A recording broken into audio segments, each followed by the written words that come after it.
Saudara, sebanyak 300 personil atau 2/3 dari jumlah Mapolres Aceh Besar akan dikerahkan untuk mengamankan pemilu kada pada November 2024 mendatang. Ya, jelang pemilu kada, situasi di wilayah ini dinilai aman dan kondusif.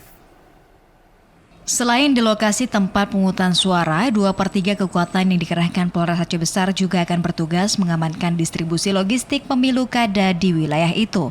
Mereka akan didukung personil TNI maupun Linmas yang terlibat. Kapolres Aceh Besar, Dani Catra Nugraha mengatakan, jelang pemilu kada, situasi di wilayah hukum Polres Aceh Besar aman dan terkendali. Kepolisian setempat terus berkoordinasi dengan unsur penyelenggara pemilu di Kabupaten Aceh Besar guna memastikan keamanan dan kelancaran pendistribusian logistik pemilu kada.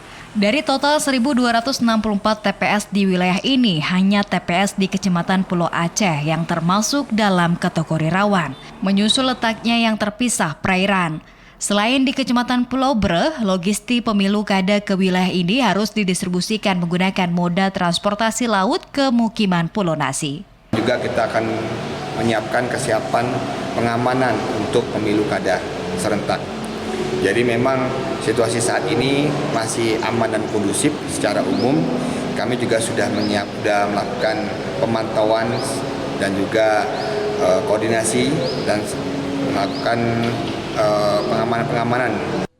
Selain kriteria rawan, TPS di Aceh Besar juga masuk dalam kriteria kurang rawan dan TPS khusus. Tak hanya masyarakat, para kandidat calon kepala daerah diimbau turut berpartisipasi menyukseskan pemilu kada dengan turut menjaga keamanan dan ketertiban di wilayah ini. Dari Aceh Besar, Arman Konadi, TVRI melaporkan.